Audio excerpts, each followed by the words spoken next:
আজকে নিরামিষ পাট শাক রান্না করছি। কারণ আমাদের বাসন্তী পূজায় আমরা কিন্তু নিরামিষ খাই। আজকে সপ্তমী, তাই পাট শাক রান্না করছি, যেটা আমার শ্বশুর খুব খেতে পছন্দ করে। তেলের মধ্যে কিছু জিরে দিয়ে দিলাম। জিরে দেওয়ার পর আমি একটু পাঁচফোড়ন দিচ্ছি, কারণ রসুন দেব না, তাই।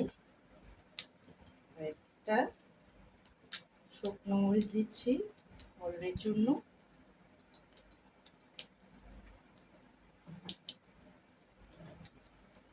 একটু নেড়ে চেড়ে নিব।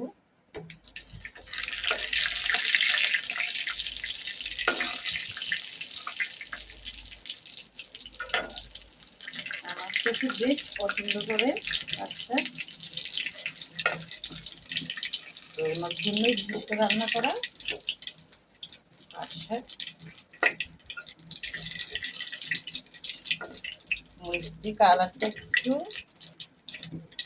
বাদামি বাদামি হয়ে গেলে কিন্তু আমি যে ফোড়নটা ঢেলে দিব। পাট শাক আমি আগে থেকেই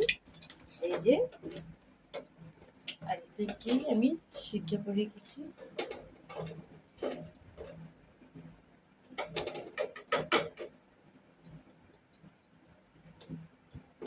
এখন দিয়ে দিব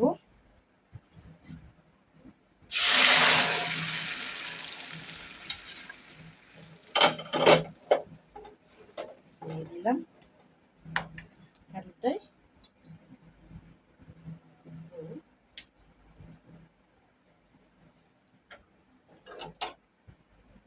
আমি এইভাবে আমি এখানে দিয়ে দিব। আমার ফোড়ন দেওয়া শেষ। এই যে দেখুন কত সুন্দর হয়েছে পাট শাক। কালারটা কত সুন্দর এসে দেখুন। এই যে নিরামিষ পাট শাক আপনারা এইভাবে রান্না করতে পারেন, এতে কিন্তু খুব দারুণ হয়।